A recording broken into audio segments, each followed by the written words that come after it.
Bueno, para definir la profundidad de los sondeos. Bueno, pues cuando uno piensa en esto, pues tendrá que tener en mente que hay que determinar cuál es la influencia de la cimentación en la masa de suelo. Obviamente esta influencia pues es dependiente del tipo de la posible cimentación que vayamos a implementar. Entonces yo aquí ya les pongo un esquemita de lo que sería el proyecto. Muchas veces, insisto, simplemente le hablan a uno por teléfono o le mandan un WhatsApp, oye, que ese es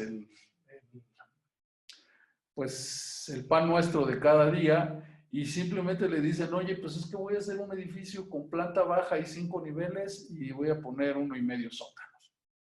Y entonces uno como ingeniero, pues y para hacer este ejemplo, pues nos hacemos un dibujito para que la mente no nos vaya a engañar.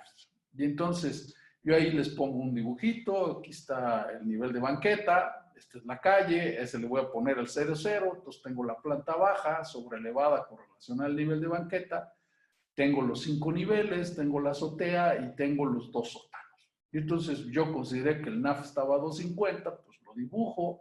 ¿A qué profundidad de desplante más o menos voy a llegar? Bueno, pues sabemos que si no van a meter elevautos, que son estos equipos mecánicos que permiten apilar un coche encima del otro.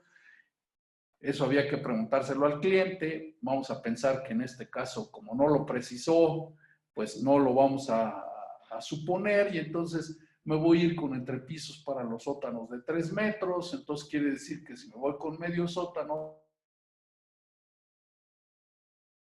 450, entonces mi profundidad de desplante va a dar en 450, 480, por ahí así, dependiendo de cómo resuelva la cimentación. Si va a ser un cajón de cimentación con una losa a fondo, pues a lo mejor la losa a fondo puede tener 30 centímetros, entonces los 450 que yo acoto aquí podrían alcanzar 480. Y entonces, una vez que yo hago este esquema, tengo que hacer algunas suposiciones.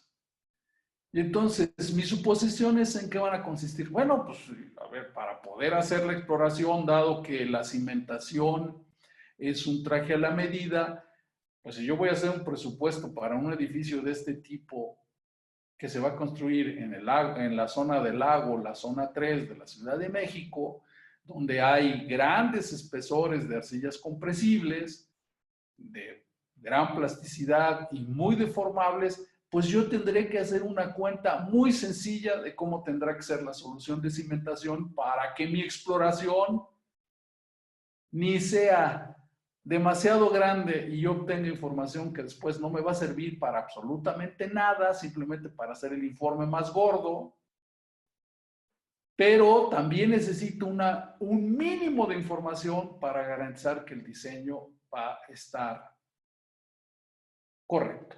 Entonces, voy a sacar un peso del edificio.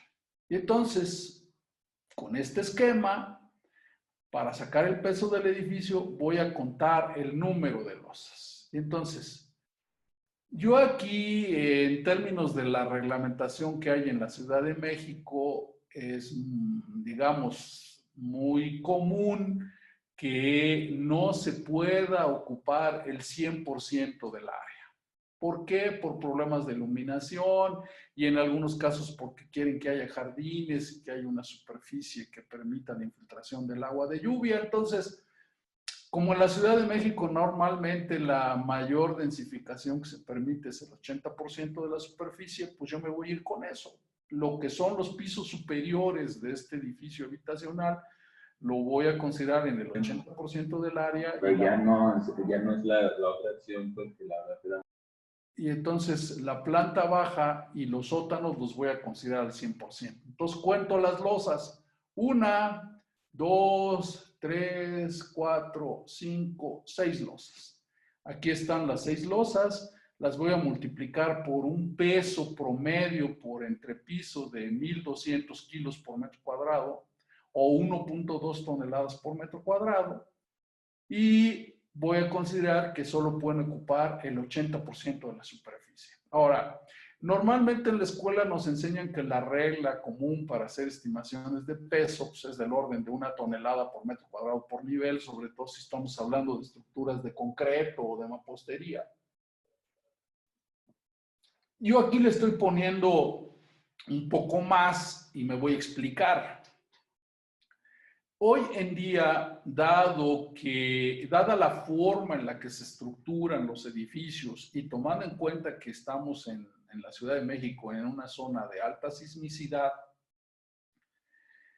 han dado muchos problemas los edificios que están estructurados, digamos, de planta baja azotea con muros de carga y en los sótanos con marcos. ¿Por qué? Porque el cambio de rigidez hace lo que en la literatura se conoce como piso blando, que el cambio drástico en la rigidez hace que puede haber grandes concentraciones de fuerzas sísmicas en la zona de transición que los marcos pudieran no soportar y eso genera problemas de importantes colapsos de la estructura porque puede fallar a nivel de los sótanos y colapsarse completamente con la incidencia que puede tener en los niveles superiores. Este es digamos, es hoy en día conocidos para casi todos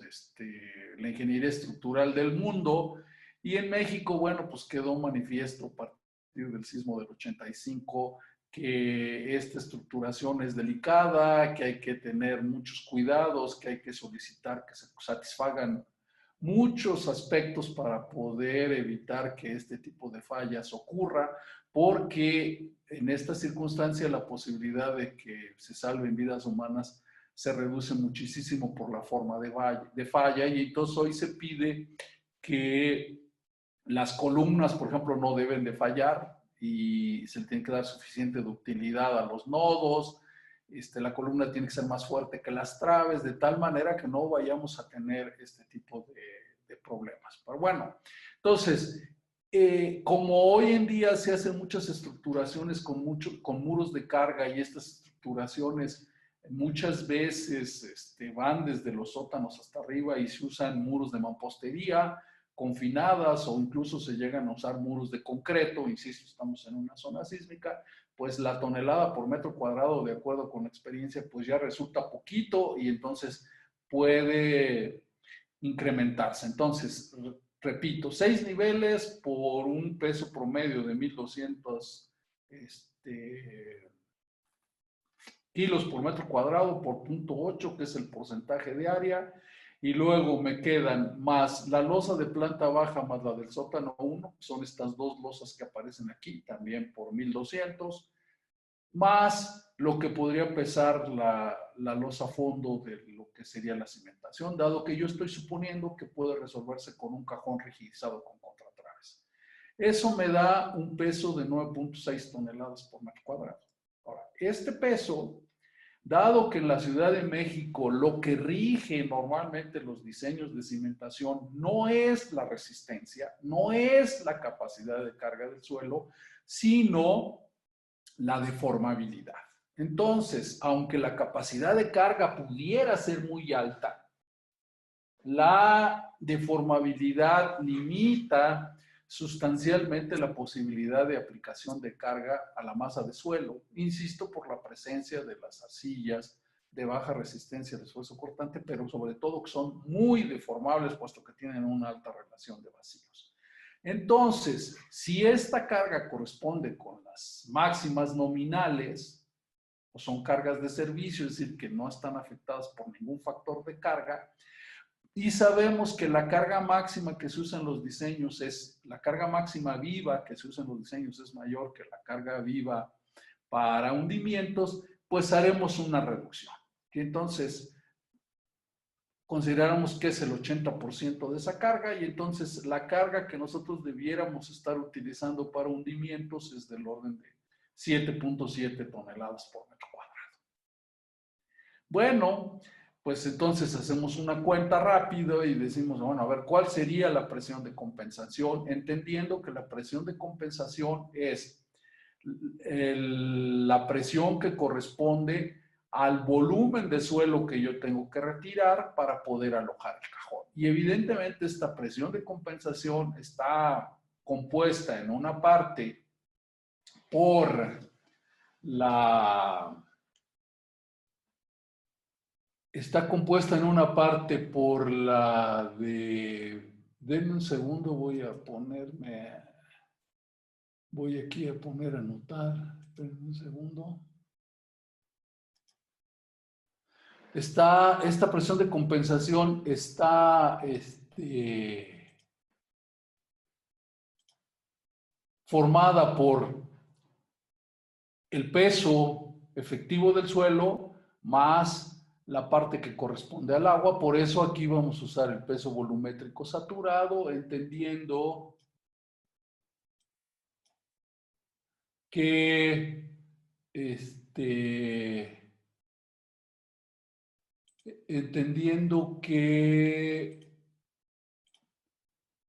este peso, bueno, que los esfuerzos totales, aquí es lo que estoy dibujando, perdonen ustedes la tardanza. A mí me gusta usar esta notación que aparece en algunos libros para no tener confusiones con los sigmas, porque hay algunos libros que le ponen sigma al esfuerzo total, sigma prima al esfuerzo efectivo y U a la presión del agua.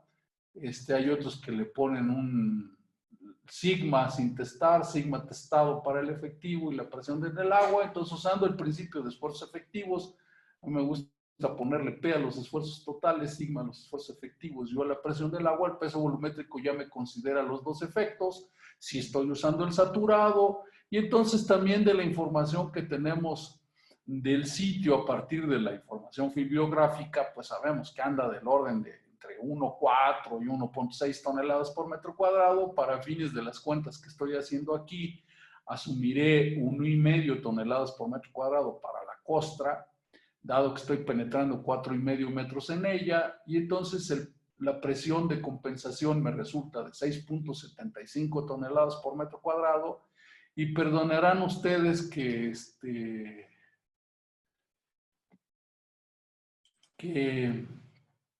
estoy usando el sistema MKS, no estoy usando ahorita el sistema internacional, lo voy a dejar en toneladas por metro cuadrado, pues es más o menos la costumbre, casi todo lo como se maneja aquí en el país.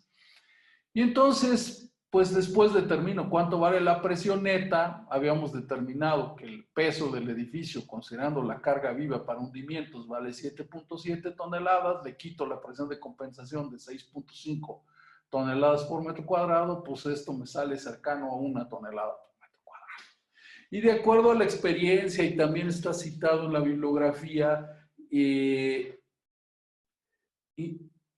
imponer en la masa de suelo un incremento de presión de 1 tonelada por metro cuadrado no tendría ningún problema, para que, a pesar de los grandes espesores de arcilla que anotamos al principio, seguramente la cimentación cumpliría hundimientos. Y entonces, pues yo aquí recalco que pasaría por asentamientos. Evidentemente que habría que hacer otras cuentas en términos de la condición sísmica, pero con estos números gruesos me parece que nos queda claro que la solución podría ya ser un cajón de cimentación.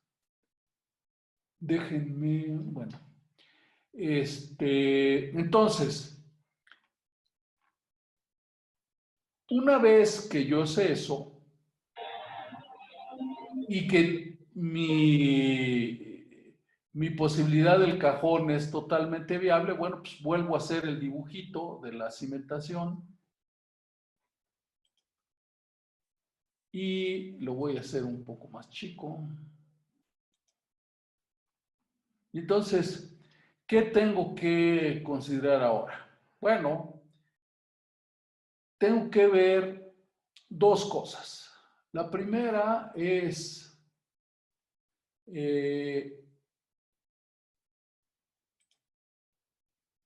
¿qué influencia voy a tener yo en la masa de suelo por el incremento de carga? Y entonces todos sabemos de la teoría de Boussinesq que es lo que trato de representar, que está dibujado aquí con rojo, me voy a generar un incremento en la masa de suelo y voy a tener una distribución como esta, si yo considero la distribución de esfuerzos de Boussinesq, que asume que el suelo es homogéneo, isótropo, semi-infinito. Y entonces, si yo asumo esta distribución de esfuerzos, es común para el diseño de las cimentaciones considerar que la influencia que yo tendría para esta distribución de esfuerzos dibujada al centro de la cimentación, pues estaría involucrando 3 veces, un espesor de suelo igual a 3 veces el ancho de la cimentación. Si B vale 20 metros, que es lo que estoy marcando aquí con el cursor, pues yo tendría 3 veces B, son 3 veces 20, pues eso me da 60 metros. De tal forma que yo alcance a esta profundidad un incremento de esfuerzos tal que corresponda al 10% del esfuerzo que estoy aplicando. Esta información es la que me va a definir cuál es la profundidad para mis sondeos. Entonces, yo tendré que poder caracterizar 60 metros para poder estar cierto de que la parte del diseño que yo voy a hacer va a ser correcta y voy a involucrar todas las partes compresibles suficientes para, para poder garantizar que mi diseño es correcto. Entonces, pues aquí yo simplemente les recalco que la profundidad de interés es 60 metros. Y sabiendo las condiciones estratigráficas de la Ciudad de México y que los depósitos profundos están un poquito por arriba de los 60 metros, 59 y cachito habíamos puesto, ahorita lo vamos a recopilar en un sondeo, pues bastará con que los toquemos y ahí podríamos dejar ahí podríamos, ¿cómo se llama? Hasta ahí podríamos llevar los sondeos. Algo que, déjenme, algo que es importante es,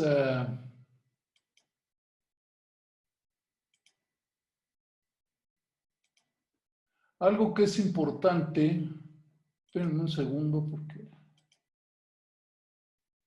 es cómo sería aquí la superficie de falla. Yo aquí les puse la distribución de esfuerzos y nosotros tendríamos que considerar las superficies de falla aquí. Prácticamente dijimos que la costra superficial aquí tiene del orden 650. Entonces, una superficie de falla tentativa sería dibujar aquí,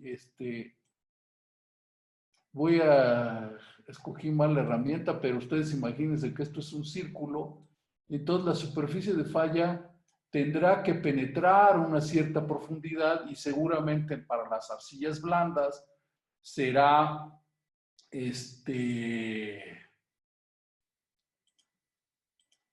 un círculo. Ustedes recordarán que las superficies de falla, de acuerdo con lo que se ve para capacidad de carga, normalmente nosotros usamos una espiral logarítmica y decimos que, a ver, espérenme un segundo, porque si no, no voy a poder.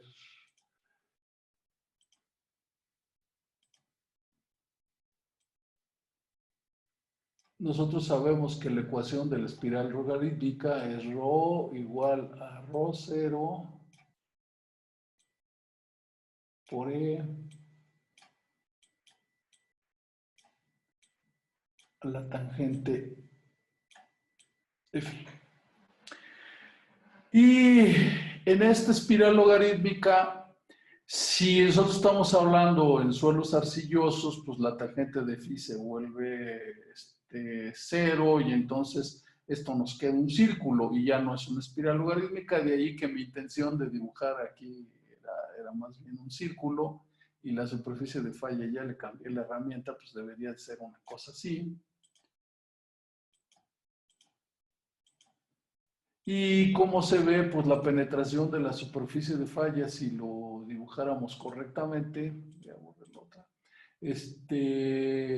seguramente no tendría la penetración que tiene el término del incremento de los esfuerzos efectivos. Y bueno, pues ustedes recordarán que Terzaghi propuso esta forma de la superficie de falla, sabiendo que siempre la resultante sobre la posición del plano de falla en cualquiera de los puntos de la espiral logarítmica está inclinado un ángulo phi con relación al normal, a la normal, una propiedad muy interesante que satisface bien y que nos permite esto entenderlo como entender que esta es una solución muy interesante para nosotros en suelos, porque es como si pudiéramos dividir la espiral logarítmica en pequeños segmentos y los consideráramos como planos inclinados, donde pues es más fácil entender que siempre la resultante en un plano inclinado en términos de resistencia pues está inclinado a un ángulo phi con relación a la horizontal. Y qué maravilla que esto que es una curva pues tenga la misma propiedad. Entonces, una vez que ya establecimos estos 60 metros, bueno, ahora vamos a ver si no fuese suficiente la solución con cajón y tuviéramos que hacer una complementación con pilotes de fricción. Y aquí yo hablo de pilotes de fricción por los problemas del hundimiento regional. De tiempos remotos, pues se ha utilizado el agua del subsuelo para abastecimiento de la población, para consumo humano. Y eso ha provocado que los niveles del nivel freático vayan descendiendo, y ese descenso, al reducirse las presiones del agua intersticial y pues por la condición esta, el principio de esfuerzos, donde los esfuerzos totales son iguales a los esfuerzos efectivos más la presión intersticial o la presión neutra, si aumenta la presión neutra, pues disminuyen los efectivos, y si disminuye la presión neutra, pues aumentan los efectivos, y todos sabemos que si aumentan los esfuerzos efectivos, se produce un fenómeno de consolidación que es un hundimiento. Y como esto ha ocurrido, bueno, pues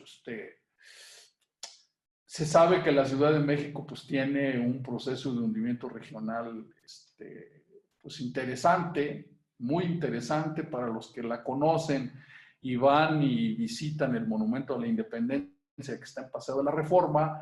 Pueden ver que el monumento ha emergido, el monumento pues se ha de haber terminado por ahí de 1903 porque se lo construyó el presidente Porfirio Díaz para conmemorar los 100 años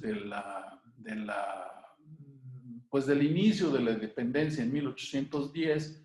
Entonces, pues, ha emergido, pues, hoy en día llevará 11 metros, una cosa así. Entonces, imagínense lo que representa el problema del hundimiento regional, y nosotros aquí no podríamos pensar en una solución de un cajón con una cimentación profunda que trabajase de punta, porque entonces el edificio no podría seguir el hundimiento regional y terminaría levantado con relación a su entorno. Aquí decimos emergió. Bueno, pues es una emersión absolutamente relativa. No es que el edificio se haya ido para arriba, sino más bien que todo su entorno se fue para abajo y el edificio se quedó en su posición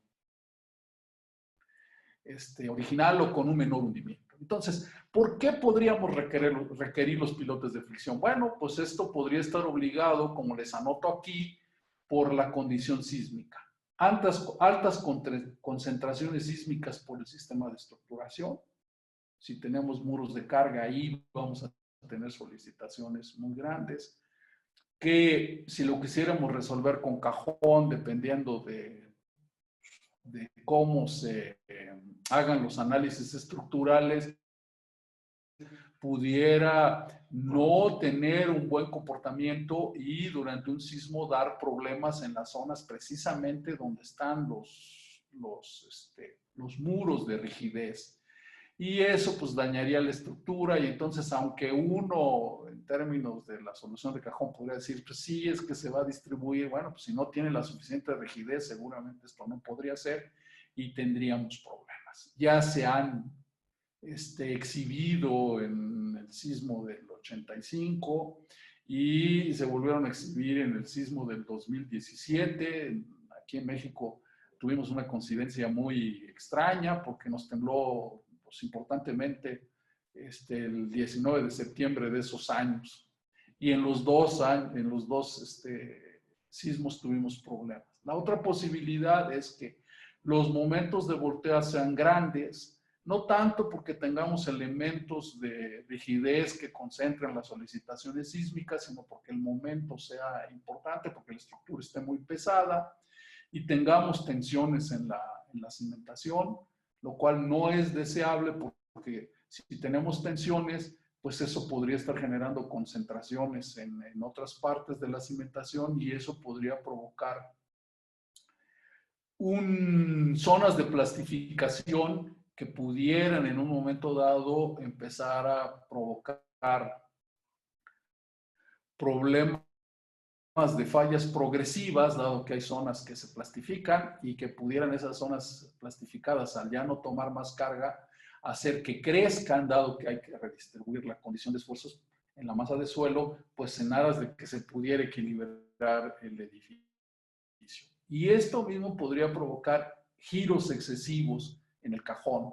Y giros excesivos, pues, puede tener consecuencias indeseables, dado que tenemos edificios colindantes, y eso podría provocar que los edificios estuvieran golpeando unos con otros. Entonces, esas son las razones que motivarían el que en un momento dado uno pudiera pensar que aunque este edificio por su tamaño es casi un hecho para la práctica que se sigue de cimentaciones en la Ciudad de México, que se pudiera resolver con un cajón, bueno, pues pudieran darse casos en los que tuviéramos que incrementar en la solución de cimentación pilotes de fricción. Y entonces, aquí yo les vuelvo a poner el esquema del edificio para no perder de vista lo que estamos viendo. En negro está puesto el edificio, la posición del nivel freático, la calle, y bueno, pues aquí ya les pongo lo que correspondería con la estratigrafía, entonces marco la costra superficial que se extiende casi hasta los 620,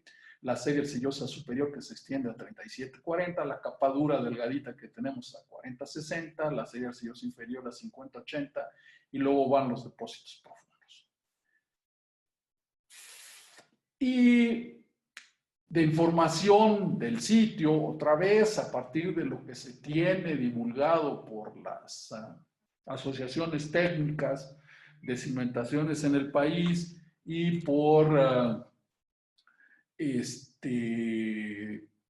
pues lo que divulgan los organismos de gobierno y las mismas universidades. Bueno, pues ya les platiqué lo que es el hundimiento regional de manera muy gruesa y entonces pues en esta zona el hundimiento regional vale 7.5 centímetros por año. Valga aquí hacer un comentario que el doctor Nabor Carrillo, que fue un ilustre ingeniero mexicano, que fue rector de la Universidad Nacional Autónoma de México, fue el primero en formular y describir claramente el fenómeno de hundimiento regional, no como una concepción, sino establecer toda una teoría que después fue difundida en todo el mundo, porque este problema ocurre no solo, evidentemente, en la Ciudad de México.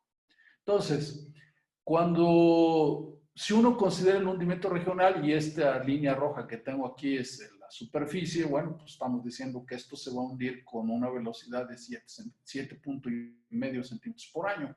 Si yo quisiera poner pilotes, y los pilotes se van a quedar por arriba de la capa dura, como los pilotes son estas rayas rosas que yo dibujé aquí, yo no puedo llevar los pilotes al apoyo con la capa dura porque entonces el edificio no seguiría el hundimiento regional y se quedaría y todo alrededor se hundiría. Entonces hay que dejar un mínimo, hay que dejar un colchón compresible mínimo por debajo de los pilotes. Entonces, para establecer ese colchón mínimo, también se sabe en la Ciudad de México por la colocación de bancos a diferentes profundidades que, al menos para esta parte de la ciudad, e insisto, esto está publicado en artículos técnicos, que el hundimiento regional a nivel de la capa dura es pues poquito menos un poquito más de la mitad de lo que sería el hundimiento regional total, y tendríamos aquí 3.5 centímetros por año. Entonces, el problema relativo de desplazamientos entre la superficie y esta capa, pues es de solo la mitad, entonces es 7,5 menos 3,5, que es lo que estoy poniendo aquí. El hundimiento relativo valdría 4 centímetros por año. Si yo le considero una vida útil de la estructura y acepto que la velocidad de hundimiento regional es constante con el tiempo, cosa que no es verdad, si las condiciones de explotación, digamos, no crecen, pues la tendencia cada vez sería que la velocidad de hundimiento regional debería irse reduciendo porque el propio proceso de consolidación va endureciendo el suelo y entonces la velocidad debe de ir disminuyendo.